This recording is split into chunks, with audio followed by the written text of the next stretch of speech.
Hey, hey, hey. It's the end of Miracle Morning Week here, and I was just wanting to check in and let you know how it went. I'm wondering if any of you joined me in it. It's something that we've been doing over in the Wellbeing Forum. Do join us over there if you want to know a bit more.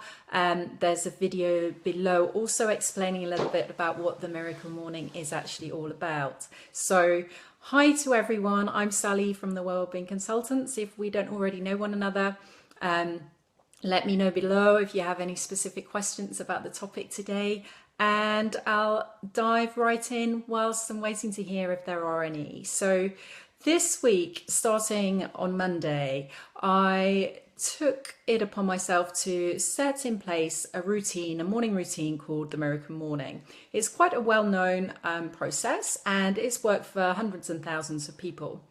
But I was a little bit skeptical. I'm what I've always believed to be a night owl. I thrive in the evening. I can get tucked into projects at 10 o'clock. I get my second wind, and it's quite hard then to switch off and go to bed. So this I know isn't particularly good for me. So over the last 2 or 3 years, I've been trying to switch it around, and these days definitely do go to bed earlier. However, I certainly don't always jump out of bed in the morning, so I was just wondering if there's any, and sometimes a bit sluggish to get started, so I was wondering if there's anything to do to help that process. And I know it's something that a lot of my clients who have burnout or on the way to burnout struggle with as well. So I wanted to smash the belief that I was well and truly a night owl, and wondered if, as this book claims, it can work for anyone, whether it does or not. So I put it to the test. And on Monday, I felt brilliant. It worked like a dream. And by Tuesday and Wednesday, I found it really hard.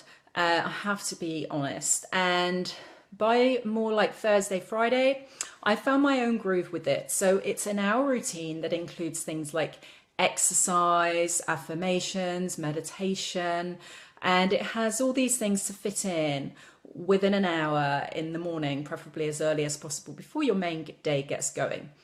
So my mission was to get up around 5:45, 6 o'clock, just before my kids, so that I had at least half an hour to do some of this stuff. And what I found is that did help enormously. And if I was selective which bits I put in, so the bits that I found helped for me personally the most were the meditation and either the affirmations or the reading. And when I say reading, I mean something quite inspiring. The main aim is that it's going to set you up in terms of your mindset and your body. So the exercise bit is obviously to get the blood flow going around, to set you up for a great day. Now, what I did have to do to make this happen and not be completely drained today, which today I actually feel great, is, of course, I had to go to bed earlier. And all of these claims about having these miracle mornings and what time everyone gets up, people very rarely then talk about what time they go to bed. And I had to be in bed I was in bed this week, some days by 9:30. Admittedly, I didn't turn my light off and actually try and get sleep until gone 10, more like 10:15. And with hindsight, I would have to have my light turned off by 10 o'clock. So you are using the time from somewhere else. There is no quick fix. And this book, like many other books, yes, it is a great routine, but the implication that it's a morning miracle, you can't steal sleep from anywhere. Very few people can survive on very little sleep. And the body usually shows you the truth of what you need. It might not be that week, it might not be that month, but women's bodies particularly, your hormones know, and after a few months they would know. So if you're depriving yourself of sleep, your body will probably start to let you down in some way. So my main message of today is almost to give a bit of a warning about implementing some of these techniques you may read in a book. Whoever the claims are made by, check who they're made by. This book, for example, was by a chap.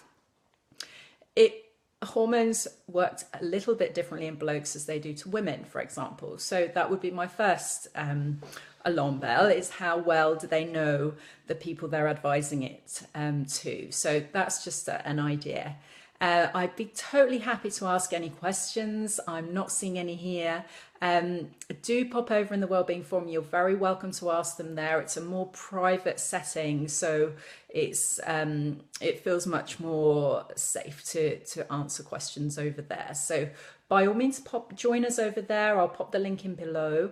And otherwise, yeah, do look up this book. It's a great book, but regarding implementing it, I would say it's not for everyone. It's certainly not for everyone anytime.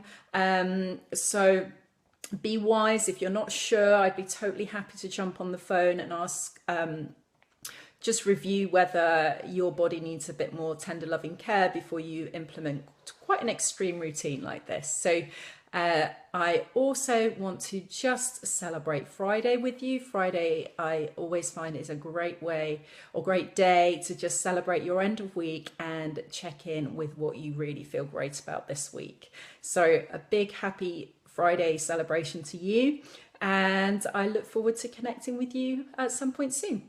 Take care. Have a great weekend.